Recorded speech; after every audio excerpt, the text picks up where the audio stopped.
Ice machines require two kinds of cleaning to maintain their production and to churn out clean, clear ice. These are regular wipe downs that can be performed by anyone, and manufacturer recommended deep cleans performed by a qualified technician at least twice per year.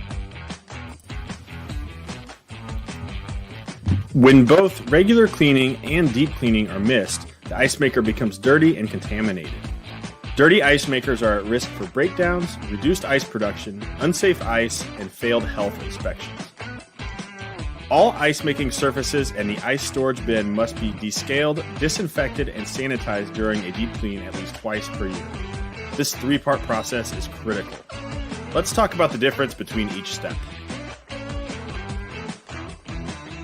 The deep cleaning process is time-consuming and requires a clear understanding of the ice maker's components as well as how to access them.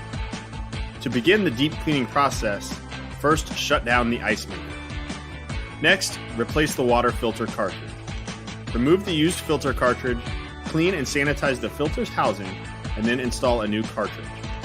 The water filter's job is to protect the ice maker from minerals and particles in the water. Eventually, these build up and can clog the filter, potentially blocking water from the ice maker. Don't skip this step. Next, remove all ice from the bin. Do not save the ice. You should also discard the first batch of ice produced after cleaning is complete. Now turn on the ice machine to continue the cleaning process. Remove screws holding the exterior panels in place to access the interior of the ice maker. Upon surveying the inside of the ice maker, it will quickly become obvious if an ice machine owner has maintained the unit or not. Scale, slime, mold, dirt, and other buildup may be found on ice-making components inside the ice machine. Next, turn the ice maker back on and initiate an ice-making cycle. How this is done will vary by machine. When the water reservoir is full, begin the descaling process by pouring descaler solution into the reservoir. Be careful, descaler is an acid. The descaler will circulate through the water circuits. 30 minutes of circulation is recommended. After the circulation is complete, take apart the water circuit components and carry any removable parts to a sink.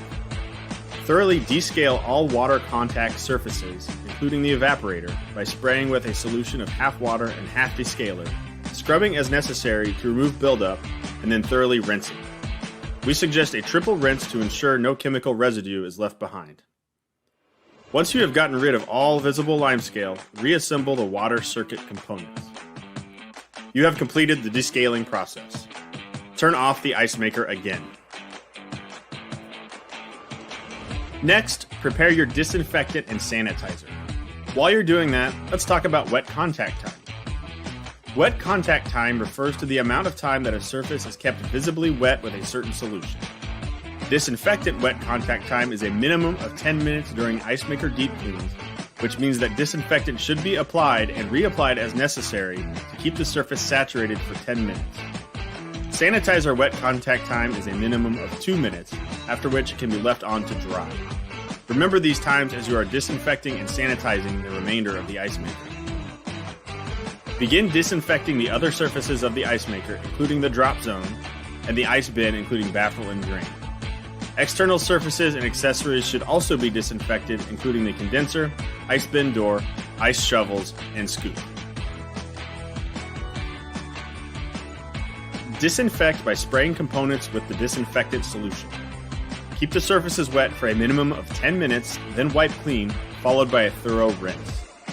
If biofilm or other unwanted substances remain, repeat the disinfecting step as needed until they are gone. The last step is sanitizing. All surfaces and components involved in making, storing, or touching ice should be sanitized. Spray on the sanitizer solution and keep it wet for at least 2 minutes. Unlike the disinfectant, this solution should not be rinsed away and should be left to air dry. This gives the solution time to thoroughly eliminate contaminants. An air-cooled condenser is a cleaning outlier as it should not be cleaned with descaler, disinfectant, or sanitizer.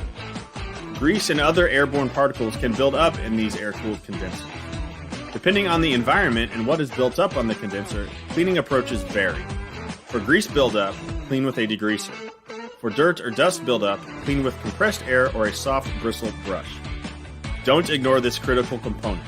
Dirty or obstructed ice maker condensers are the source of many service calls. For the hours an ice machine is being cleaned, no ice is produced. Furthermore, the existing ice supply has to be discarded. Ice maker deep cleans can take 2 or more hours when performed by an ice machine expert. DIY cleaning will take much longer, meaning even more ice loss. Cleaning performed by anyone other than an experienced technician comes with other risks, including using the wrong solutions, leftover chemical residue, contaminated ice, and broken or incorrectly reinstalled parts, water leaks, and even electrical fires. Due to the complex and delicate nature of ice machines, biannual deep cleans are a job best entrusted to professional technicians.